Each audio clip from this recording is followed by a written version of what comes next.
Bonjour à tous et bienvenue dans une nouvelle édition de Vision sans limite. Aujourd'hui, je voudrais vous parler d'un sujet qui, je me fais beaucoup poser de questions là-dessus et je trouvais ça intéressant de décortiquer comment ça s'est passé pour quelqu'un qui vit avec une limitation visuelle et de vous faire part de mon vécu par rapport à mes études en communication.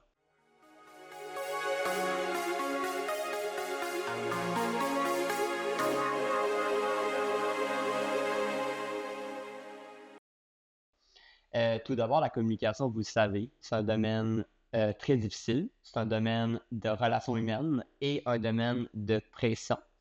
Mais quand on vit avec une problématique visuelle, c'est décuplé. Pourquoi? Parce que c'est très compliqué d'avoir une place avec les technologies en cours. Mais je vais vous raconter mon histoire en détail, puis vous allez comprendre assez rapidement pourquoi ça n'a pas marché pour moi dans la radio conventionnelle. Moi, il faut comprendre tout d'abord que je suis un gars de communication depuis que je suis jeune. Ça veut dire que je suis né, puis quand j'ai commencé à parler, ben, j'ai jamais arrêté. Tout le monde me dit que j'ai la parole facile. Je parle de sport, je parle d'actualité, je parle de n'importe quoi. J'ai un avis sur absolument tout. Mais j'ai toujours eu un rêve de m'impliquer dans les médias, de parler de ce qui ne marchait pas dans le monde, ce qui marche aussi. Il faut quand même garder du positif à travers le négatif en ce moment dans la planète. Mais je pense que j'ai toujours voulu dénoncer les inégalités sociales. Parce que croyez-moi qu'il y en a en maudit. Donc, il faut en parler pour que ça l'arrête le plus possible. Et ça a toujours été une cause qui me tenait vraiment à cœur. Et quand j'ai été en communication, c'était ça le but. Moi, j'ai commencé à faire mes études, évidemment, avec des statistiques contre moi. C'est-à-dire que seulement 20% des personnes aveugles passent leur secondaire. C'était le cas, en tout cas, dans les années 2015 où j'ai fait mon cursus secondaire. Malgré tout, j'ai réussi à le passer avec beaucoup d'aide des gens autour de moi. La course m'a gardé motivé à travers mes études parce que je courais dans l'équipe de mon école. J'étais un des meilleurs, même à travers la région. Et je pense que ça m'a motivé à continuer. Et moi, j'ai fait des concours au primaire pour l'art de s'exprimer. J'ai gagné une édition sur trois auxquelles j'ai participé. Alors, on voyait rapidement que j'avais quand même un certain, on va dire un certain talent, un certain potentiel pour la radio, la communication. Euh, Au secondaire, j'avais un choix à faire en secondaire 5. Est-ce que je m'en vais en journalisme au cégep, dans le fond, c'est multimédia, ou est-ce que je fais sciences humaines? Parce que c'était le même, on va dire, parcours pour aller au CRTQ à Québec, qui est une école privée pour la radio. Et l'histoire courte, c'est que je n'avais pas les notes pour aller en multimédia. C'est-à-dire que j'ai coulé. Mon premier tour d'admission au cégep, ça a été quand même un coup, ouais, un coup dur sur le coup, parce qu'évidemment, j'étais très frustré de ça. J'avais aussi beaucoup de cours en informatique à apprendre pour le multimédia. Puis à un moment donné, je m'ai dit, ça me tente pas plus que ça de passer beaucoup de temps à m'investir sur un programme que, tu sais, je sais même pas si je vais être capable de le faire finalement. Alors je m'ai dit, je vais passer par le plan B pour atteindre mon but, je vais aller en sciences humaines. Les sciences humaines, c'est un domaine où on s'entend très général, là. C'est comme un secondaire, mais en mode beaucoup plus avancé. J'ai eu des notes correctes.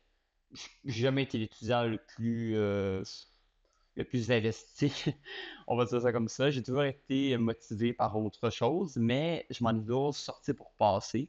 Et est venu en 2022, l'automne 2022, mon admission au CRTQ à Québec. J'ai fait des belles rencontres. J'ai connu Alain Dufresne, qui est le directeur de cette école-là, ben, dans le fond, le directeur de ce département-là de communication. J'ai parlé à l'hiver 2022, ça s'est super bien passé, bon contact. J'ai passé l'évaluation requise pour passer là. Je n'avais pas de contraintes particulières.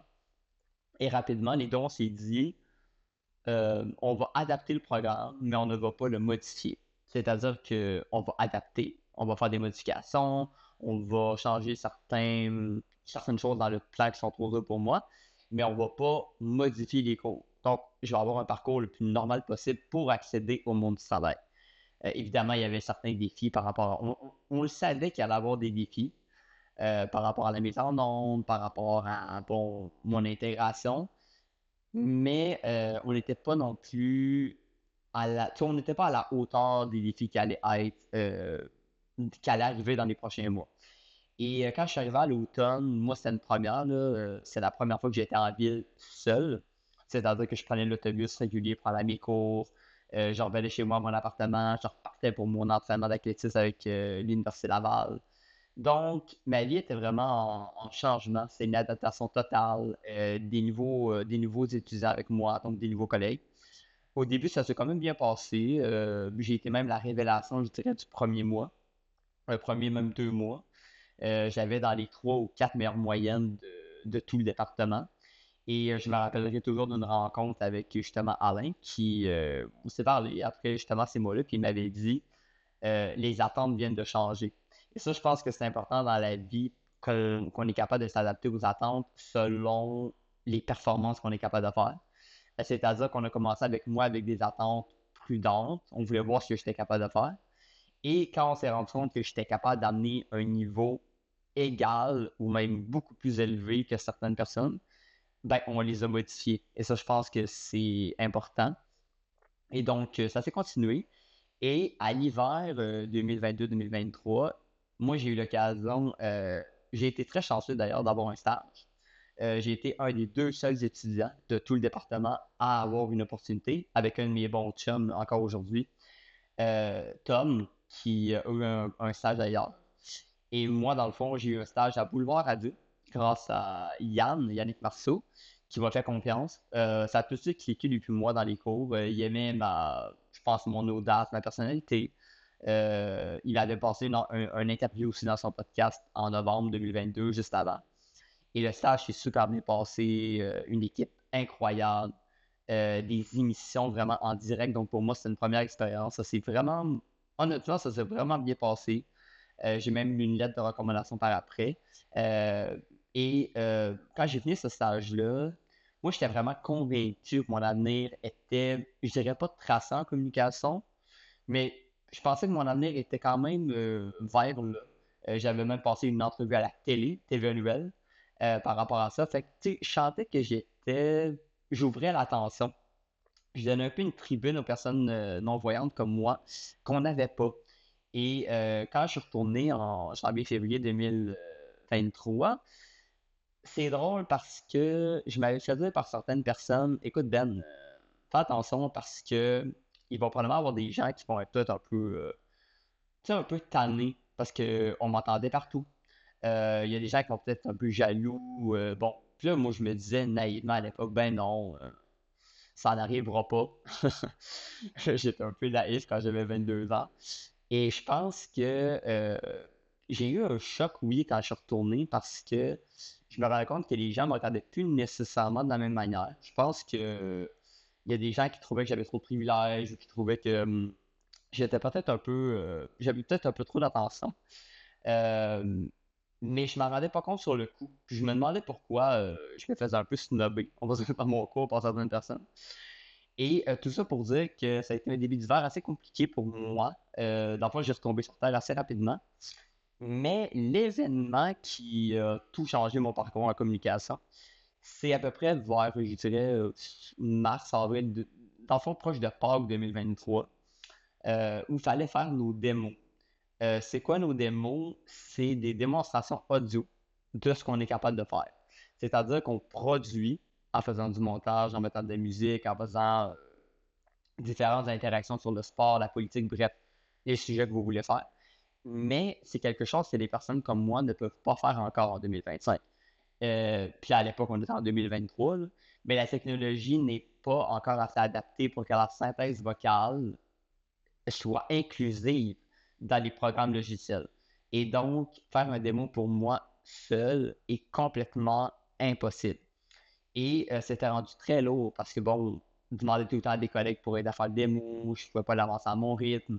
Puis on avait des podcasts à faire à travers, donc j'avais également besoin d'aide pour les podcasts, même si aujourd'hui, je serais capable de me débrouiller beaucoup plus à ce niveau-là. Mais à l'époque, c'était moins évident. Et bref, je me retrouvais à ce que ça devienne très, très lourd. Et je voyais les gens autour de moi qui, ben, justement, développaient leurs démos beaucoup plus vite, envoyaient leurs démos à des stations de radio que moi, je ne pouvais pas.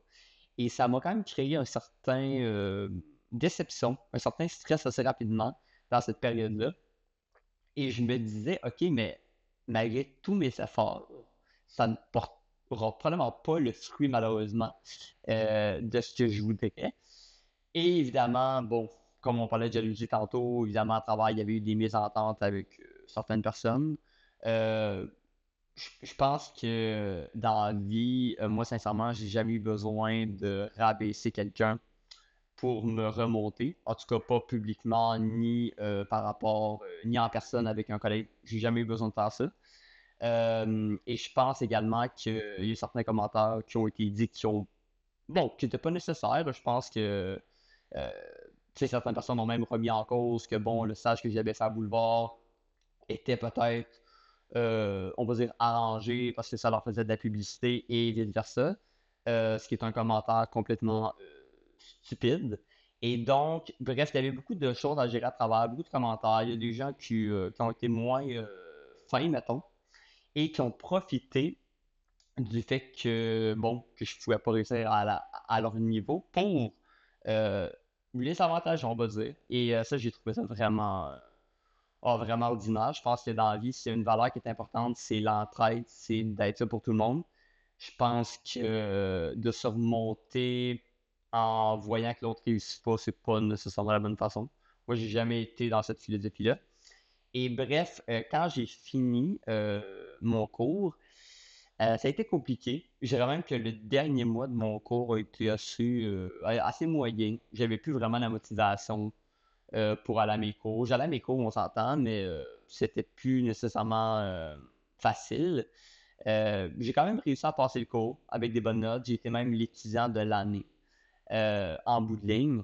Je trouve ça très drôle d'ailleurs que l'étudiant de l'année n'a jamais eu de job en radio, mais ça, c'est un autre débat.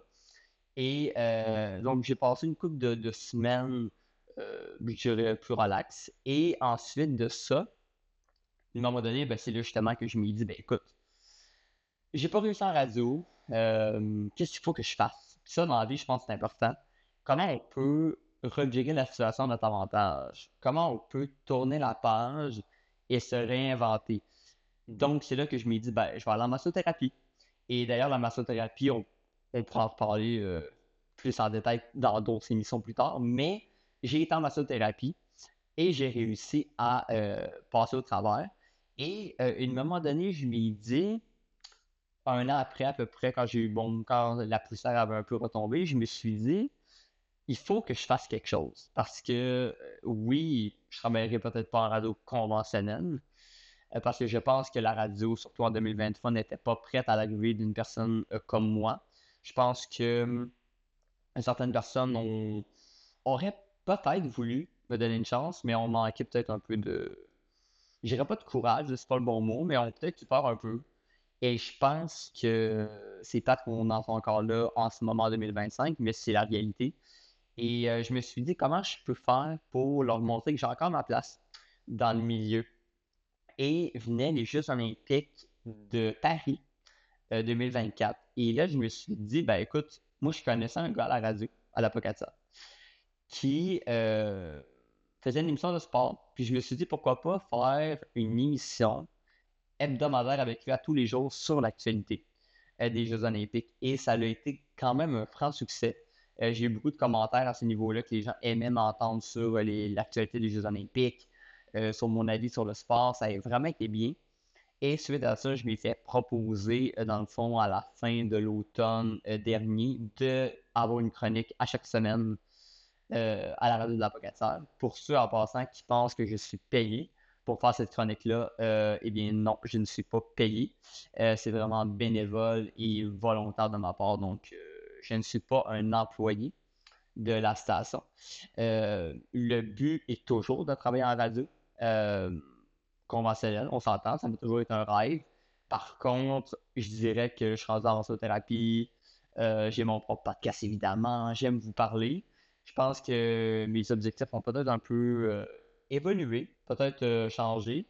Par contre, ça reste que toutes les opportunités dans la vie, je les prends, j'y vais à 100%, puis j'en fais la meilleure chose possible. Alors, clairement, que si une radio m'appelle demain matin et me dit écoute, on te verrait dans tel contexte, Ben écoute, je suis prêt à écouter, je suis prêt à y aller. Puis je pense que m'avoir dans son équipe, c'est toujours intéressant. Je pense que je suis quelqu'un qui amène une bonne énergie. Je suis quelqu'un qui est très positif et qui amène quand même quelque chose dans un groupe qu'on n'a pas beaucoup en 2025. Euh, je pense que j'amène surtout une différence. J'amène quelque chose d'unique. C'est ça le mot que je cherchais. Et ça, on n'en a jamais assez. Donc voilà, je pense que mon parcours en communication n'a pas été un peu tranquille. Et je pense qu'en tant que tel, ça m'a tellement rendu beaucoup plus fort aujourd'hui. Avant, je doutais beaucoup de moi. J'attendais beaucoup l'approbation de mes collègues, l'approbation de mes profs. Ce qu'aujourd'hui, plus du tout. Je sais ce que je suis capable de faire, autant en sport que dans mon travail. Je sais ce que je vaux et que je suis en tant que personne. Et je suis beaucoup mieux avec moi-même, beaucoup plus bien, oui, avec moi-même qu'avant. Ça, je pense que c'est important d'être bien avec soi-même, d'assumer qu'on est en tant que personne et être humain. Et aujourd'hui, je le sais plus que jamais. Puis je pense que ça va juste m'aider à aller encore plus loin dans ma vie professionnelle et personnelle parce que se connaître en tant que personne, c'est probablement la chose la plus importante dans la vie parce que quand tu te connais, tu es capable d'exploiter tes qualités et de travailler sur tes défauts et tes faiblesses. Donc, je pense que c'est ça que j'ai fait en travaillant la préparation mentale en athlétisme. Puis ça m'a rendu meilleur en tant que personne et en tant que sportif et en tant qu'ami aussi pour les gens qui m'entourent. Donc, je pense que c'est les leçons que j'ai tirées de mon parcours en communication. Donc, écoute, merci de m'avoir regardé pour ce podcast d'aujourd'hui. N'hésitez pas à partager, commenter, m'envoyer des sujets également pour des futurs podcasts sur l'horizon sans limite. Merci d'avoir été là. Passez une belle semaine.